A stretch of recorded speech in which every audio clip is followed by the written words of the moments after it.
বাংলাদেশ সরকারকে পরিষ্কার করে বলতে হবে চুক্তিটা হবে ভারত সরকারের সাথে বাংলাদেশের সরকারে।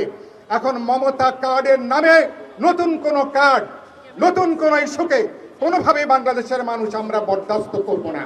অবিলম্বে যৌথ নদী কমিশন সহ যারা এর সঙ্গে যুক্ত আছেন তাদেরকে যুক্ত করে ডিসেম্বরে বাংলাদেশের জাতীয় স্বার্থ রেখে কিভাবে আমরা নতুনভাবে চুক্তি নবায়ন করব সেই গুরুত্বপূর্ণ আলোচনা এখন থেকে শুরু করা দরকার। ইতিমধ্যে সরকার, আপনারা সবাই জেনেছেন, আমরা পদ্মা ব্যারেজের ব্যাপারে একটা ঐতিহাসিক সিদ্ধান্ত হয়েছে। আমি নিশ্চয়ই বিপ্লবী ওয়ার্কার্স পার্টির দিক থেকে এই সিদ্ধান্তকে আমরা স্বাগত জানাই। আমাদের 20-25টা অঞ্চলের ওই সমস্ত জেলার, শুধু জেলার কেবলমাত্র নদীর নাব্যতা নন, আমাদের মাটি, পানি, আমাদের কৃষিভিত্তিক যে সভ্যতা তার সাথে যুক্ত।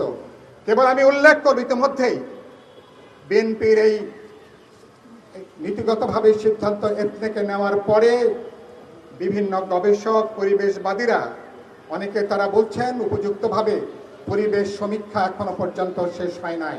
এর পরিবেশগত সমীক্ষা আমি নিশ্চয়ই দেখতে চাইব।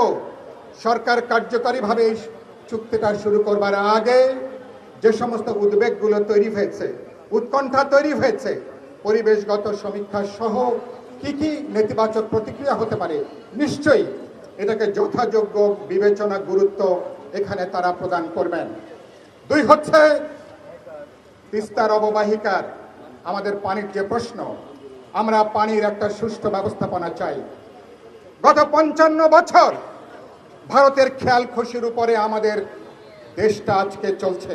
54টা নদীর পানি প্রবাহে তারা অন্যায়ভাবে, অন্যায্যভাবে, আন্তর্জাতিক রীতিনীতি লঙ্ঘন করে একতরফাভাবে উজানে তারা পানি প্রত্যাহার করে চলেছে। এটা কোনো সৎ বন্ধুত্বের কোনো নমুনা না, এটা ভ্রাতৃত্বের কোনো নমুনা না।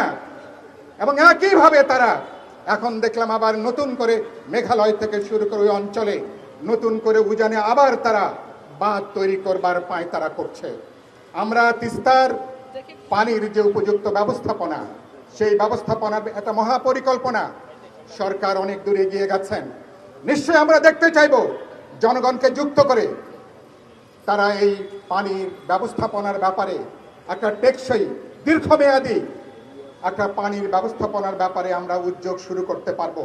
এবং এই সরকার তারা এ ব্যাপারে একটা নীতিগত সিদ্ধান্ত নিয়ে তারা যদি এই সরকারের আমলেই বাস্তবে তারা যদি কিছু পদক্ষেপ গ্রহণ করতে পারেন, দেশের মানুষেরা নিশ্চয়ই স্বাগত জানাবে। কিন্তু একটা কথা পরিষ্কার করে করা দরকার, আমরা পদ্মায় ব্যারেজ করি, তিস্তায় পানি ব্যবস্থাপনার আমরা ব্যবস্থা করি না কেন, কিন্তু ভারতের কাছ থেকে পানির যে ন্যায্য হিস্সা, এই দাবি কোনোভাবেই ছেড়ে দেওয়ার কোনো প্রশ্ন নাই। এই দাবিটাকে গুরুত্বের সাথে জোরদারভাবে এই দাবিটাকে জাতীয় পর্যায় থেকে সরকারি উদ্যোগে যৌথ নদী কমিশনে এই দাবিটাকে উত্থাপন করা দরকার। কিন্তু আমি লক্ষণটা ভালো দেখছি না। এতদিন ধরে ভারতের কেন্দ্রীয় সরকার মমতা ব্যানার্জির কার্ড তারা খেলে আসছিলেন।